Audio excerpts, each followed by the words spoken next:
Good evening, everybody. The Music Fan here, bringing music and history to the masses. And after a little bit of a hiatus, I am back through digging through discographies with Linkin Park. Tonight we are going over the sixth album, and it's been quite a journey, going from the huge highs of Hybrid Theory and Meteor, where they developed that new metal sound, to Minutes to Midnight with a little bit more pop rock-ish feel, to a electronic concept album in A Thousand Suns, and finally a meshing of everything together with Living Things. It's been quite a journey, and if you haven't watched my previous ones, I recommend you watching these so that you have an understanding of what is going on with this album. Now, not much had changed between the ending of the fifth album and the creation of the sixth album. Mostly, the band did a lot of touring, and during that time, Shinoda made some demos in 2013 for a new album. Now, this particular album was looking to be electronic like the other one, and he showed it off to Rick Rubin, and he showed it off to the band, and the band seemed to like it, and Rick Rubin also seemed to like it, but he was also noted that this was very poppy compared to a lot of the stuff that they have written before. And Shinoda took a listen to it again and was like, I don't really like this. I don't know why I'm doing this type of sound. It's not me, it's not the band. So he scrapped everything. Now, at that time, Bennington was also working with Stone Temple Pilots, being the new lead singer for a minute, as they put out an EP called High Rise and toured. And when he came back, he found this much heavier sound, and he really liked it, which was a completely different transition from the electronic sound that they were doing before. This album was made in a little under a year, and comparatively to everything else that they've done before, everything was created in studio. There was no recording, there was no arranging, there was no composing beforehand. They just brought it into the studio and worked on it. And you can definitely hear that in this album. There's a lot of raw sound to it. They recorded this album at Larrabee Sound Studios in Hollywood, while Borden and Shinoda worked on drums and percussion at East West Studios in Hollywood. Now, it is said that Borden had to work really hard on this album. There was a lot of fast-paced drums, something that he's not used to, and it took a toll on his body. He broke his back a little bit while recording this. He went through a lot of different pains and aches, and it's really cool to see what the creation that he created. But we'll talk about that a little bit later.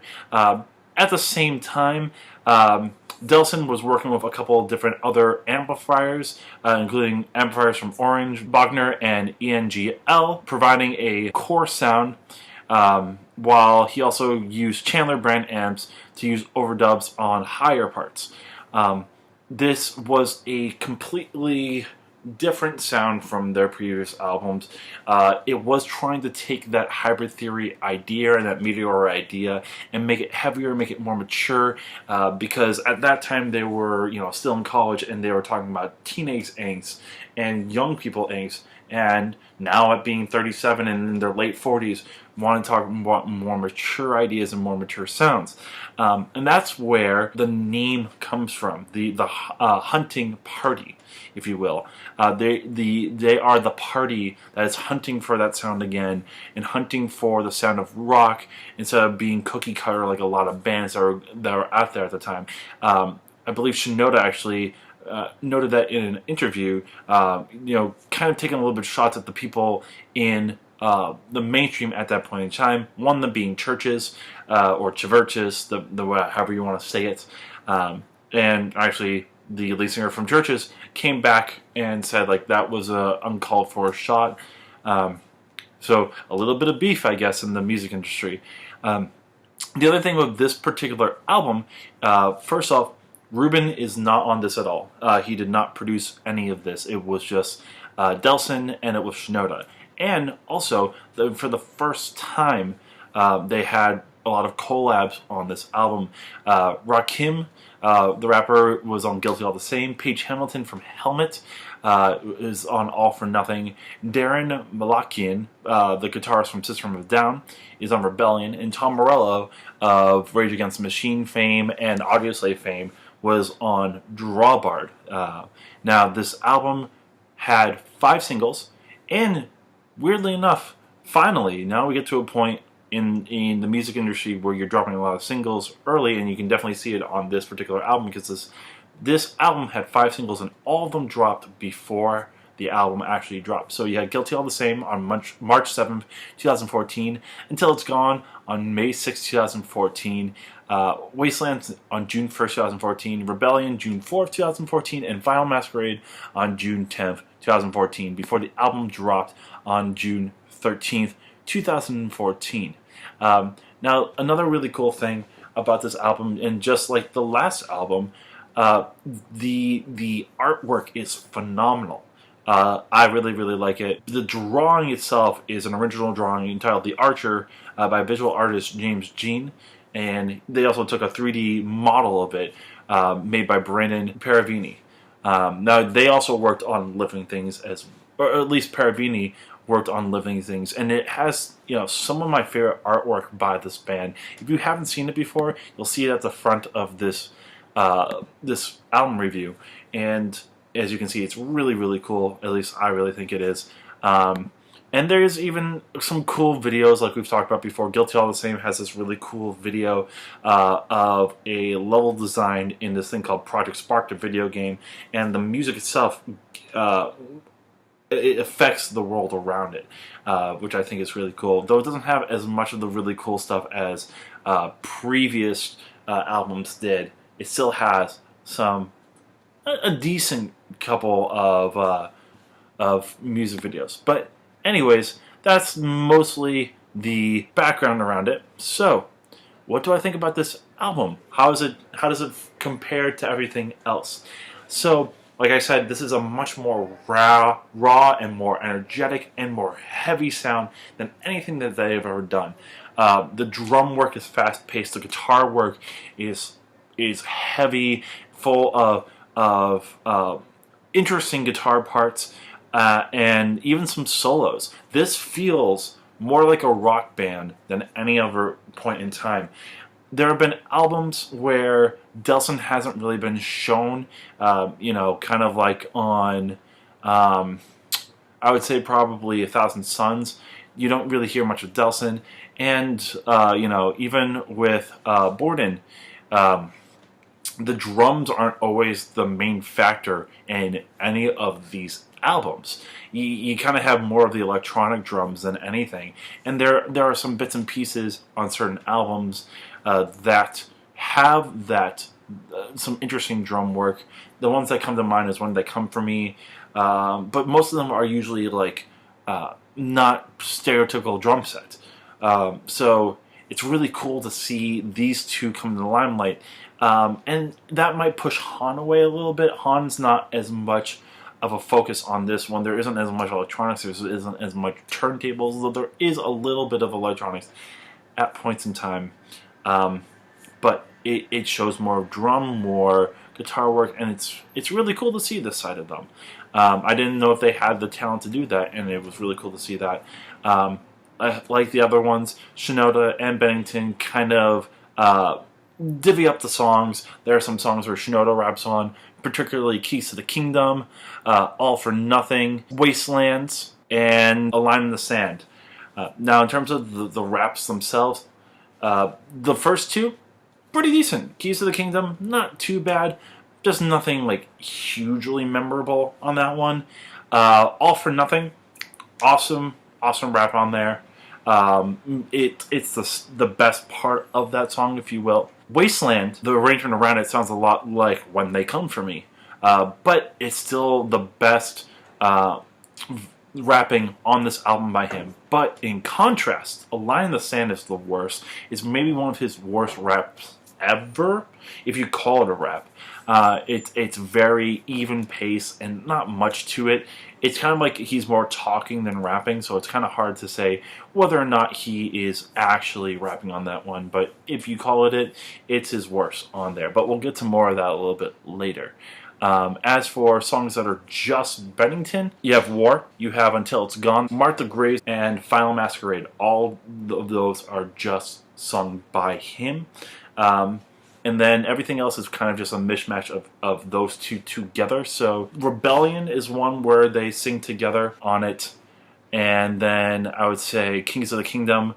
There is the rapping by Shinoda, but there's also Bennington screaming over the chorus. And there are some harmonies by both of them. All for Nothing has Shinoda on the verses and Bennington on the chorus, as well as Shinoda a little on the chorus as well. Yeah, if anything, Bennington's on like a post-chorus. Guillotine, all the same harmonies for both of them. Wasteland, verses rapping, Bennington singing, and then yeah, A Line in the Sand. Both of them are singing on. With Shinoda also rapping. There are also two kind of interlude-ish songs, if you will. You have The Summoning. Not really much there. There's a little bit of tension, but there isn't anything that like makes it really, really interesting. There's a little bit of good guitar chords, a little bit of noodling by the guitar, but there's not really much there after that. And then Drawbar is the one with Morello on it, Tom Morello on it. All right song. You never really feel like Tom Morello is on this song.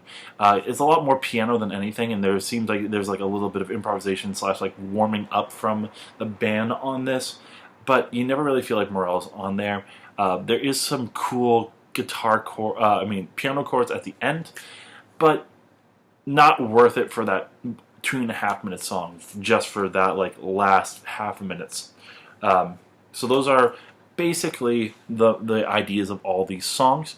Now, as for my favorites, Guilty All the Same, first single on the album, also the best song on the album. It builds so well. There's some really cool intro parts, and it keeps building. Awesome drum parts, awesome guitar parts, and my favorite thing about it is that there is another guitar part with it, and it shows off Delson as a guitarist, because it's some of his best work. There's a lot of interesting parts in the middle. There's a cool outro part. Just so many interesting ideas that work together, and the melody itself isn't great, but the chorus melody is fun and even ends on the 9th at points, which are very interesting to me. Rakim's part gives a little bit of a breakdown and a completely different change of pace on these songs, which is much needed because it's almost a 6-minute song, but it never feels like it overstays its welcome. It's one of my favorites, and it just shows off what this band can do when it brings this sound.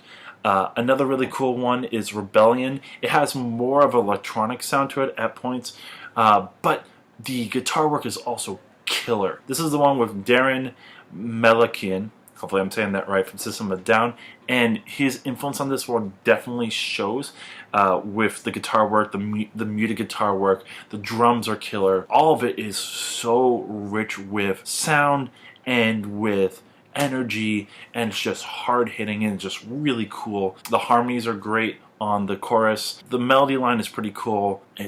All of it's really fun to listen to, and it definitely doesn't overstay its welcome at the pace of it is. If anything, I would love to have heard a little bit more of it.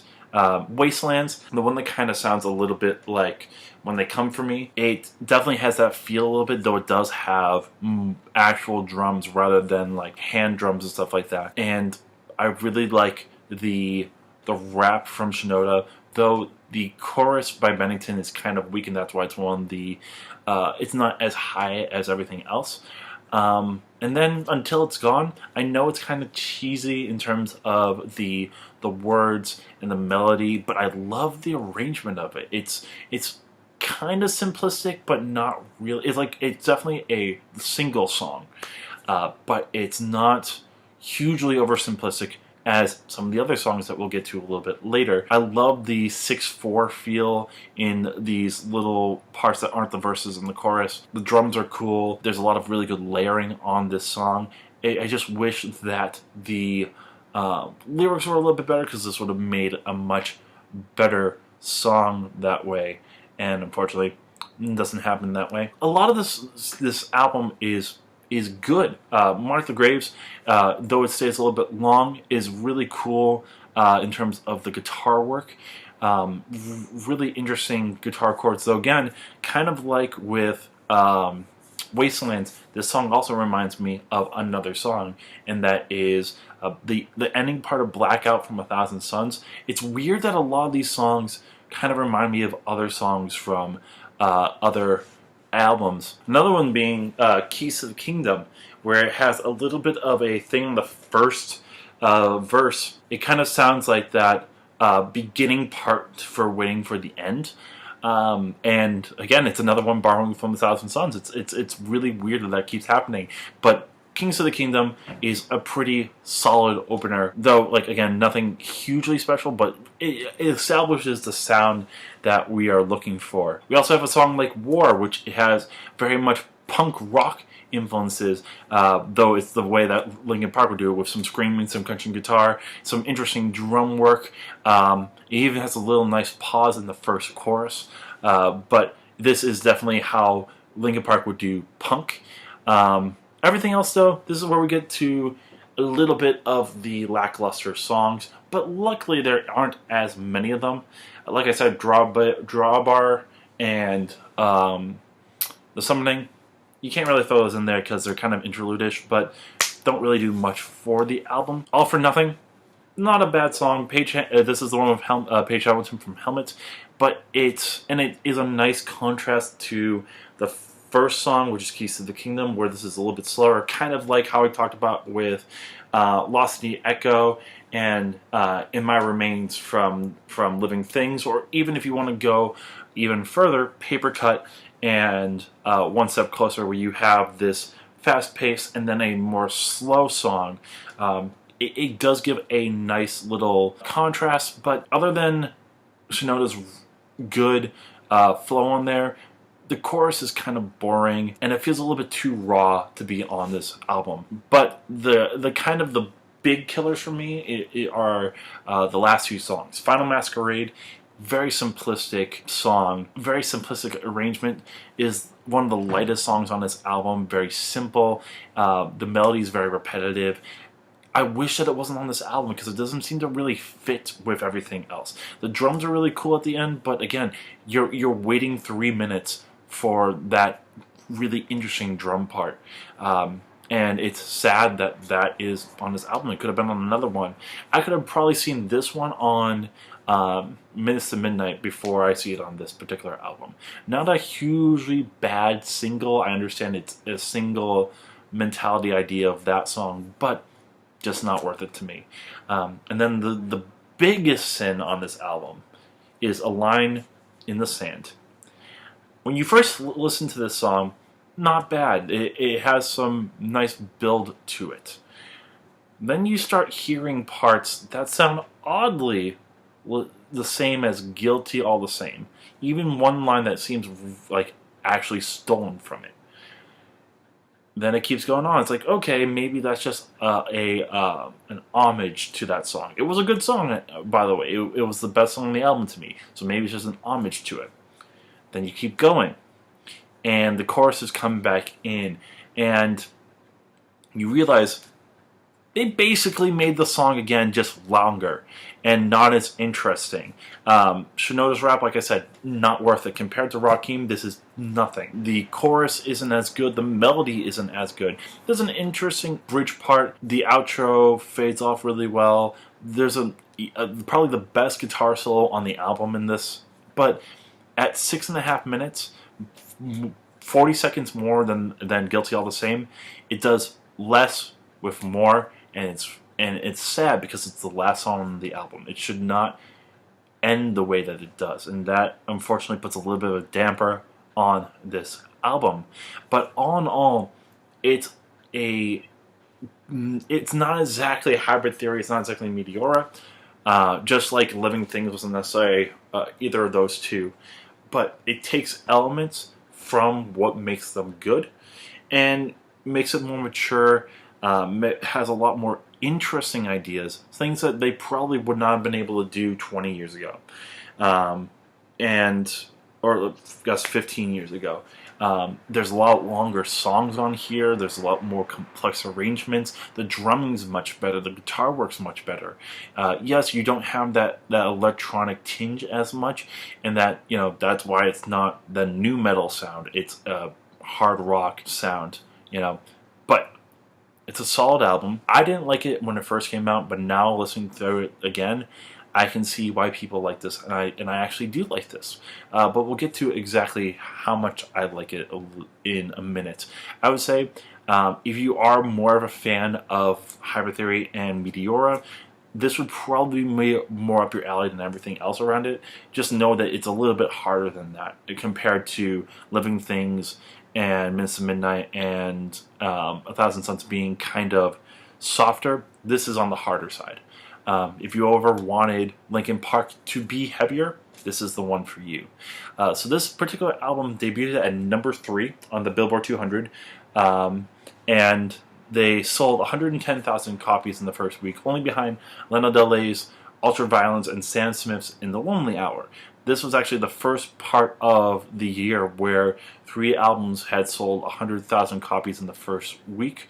But again, it only made it number 3. It was the lowest first week sales since Meteor and their lowest peaking studio album. It sold 29,000 in its second week and then 16,000 in the third week. Though it also was certified platinum in December 2017, so it's another album that did sell platinum. The singles weren't as good as a lot of their other stuff, but all of them did chart at least on one. Guilty All the Same charted number 19 on the rock charts for Billboard and 21 on the alt charts. Until It's Gone was 17 on rock, 19 on alt.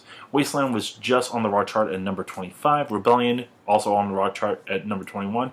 And Final Masquerade actually has the most difference between all of them, being 18 on rock but 32 on alt. On the end of year lists, it ranked on some of these, including number 36 on Kerrane's top 50 rock albums of 2014, number 19 on Loudwire's best rock albums of 2014, and number 4 on Revolver's 20 best albums of 2014. In November 9th, 2014, MTV Europe named Linkin Park the best rock act 2014 at their annual music award ceremony, and the band also won best rock band and best live act titles of 2014 at Loudwire's Music Awards. Other than that, there wasn't much else that happened. They did collaborate with Steve Aoki on a song Darker Than Blood on Aoki's album Neon Future, which was released in 2015. And then Linkin Park also performed at the closing ceremonies of BlizzCon in 2013, which is Blizzard's video game convention. 2015. Now, here is the crux of the matter. Where does it rank in terms of everything? It doesn't touch Meteor, it does not touch Hybrid Theory. I think those two are much better in the sound creation, where it melds that hard sound with the electronics that make it new metal. I don't think it touches 1,000 Suns either. I really, really like that concept album. And I think Living Things is better as well. I think the sound is a little bit more simplistic on Living Things, but I think there's some more interesting arrangements, and the singles are much better on here. So now it comes down to this album and Minutes to Midnight, and this has been on my mind for a little bit. It's very hard for me to decide because I think the arrangements are much more interesting on the Hunting part, but I think the ending of this album is a little bit lackluster, whereas Minutes to Midnight is their most simplistic album, but it also has some very memorable songs in Bleed It Out, in What I've Done, Shadow of the Day, Given Up, even Hands Held High, and the last song, Little Things That Give You Away. There are some lackluster songs on there as well, but from track 2 to track like 7, it has some very good songs. But the hardest that album goes is No More Sorrow, and that's nothing compared to this. So, by personal taste, I think I'm going to say that The Hunting Party just edges out Minutes to Midnight. I think both of them are solid albums. I like the arrangements more on this album. And maybe I will go back to Minutes to Midnight more because I know more of the songs. But I think the better constructed album is The Hunting Party. I think at the end of the day, even when there are some bad songs, the arrangements themselves are better. Even with Lines in the Sand being the way it is taken from a much better song on that album, which has amazing arrangement. And yes, The Final Masquerade isn't an amazing song to me, but there's also a lot of different chops and different ideas on here. To have a punk rock song on this, and then something that sounds a little bit more like System of a Down, it shows the creativity and how much they have progressed as musicians. The fact that the drumming is much better, the fact that the guitar works much better, that Shinoda is shown more on this album, and the fact that he's able to rap on this but also sing and continue working with that, I think it shows where they have came from, and the pop ideas on Minutes to Midnight don't stand as out as much. Yes, they might be more memorable, but I think the arrangements are kind of bare bones in terms of it. You know, the fact that you have a couple of songs that sound like stuff from previous albums also doesn't help it. So, with that being said, our list now goes number 6, Minutes to Midnight, number 5, The Hunting Party, number 4, Living Things, number 3, 1,000 Suns, number 2, Hybrid Theory, and number 1, Meteora. That just leaves one more album. And I've talked about this one before, but it's time to take another look at this next week and see how I feel about it again. But, you know, just a little bit of context again. So now we've had all those ideas. Then people were clamoring for more of a return to sound. So they tried it with Living Things. That didn't necessarily work as well. They tried it with Hunting Party. A lot of people liked it, but they were still clamoring for it. So we'll see what the end product is with their 7th and, as of right now, final album. But until then, if you like this and have stuck through of it, every part of this, thank you so much. Just subscribe to my channel if you can. Like this video if you do liked it. Comment on where you would place this in your discography ranking with Linkin Park. Or just let me know what you think about this album. Share this with your friends, and finally, just keep watching my videos. So Sunday, I will be putting out another Are You In? So keep an eye out for that, and then I'll see you next week for the 7th and final part of digging through discography with Linkin Park. Peace.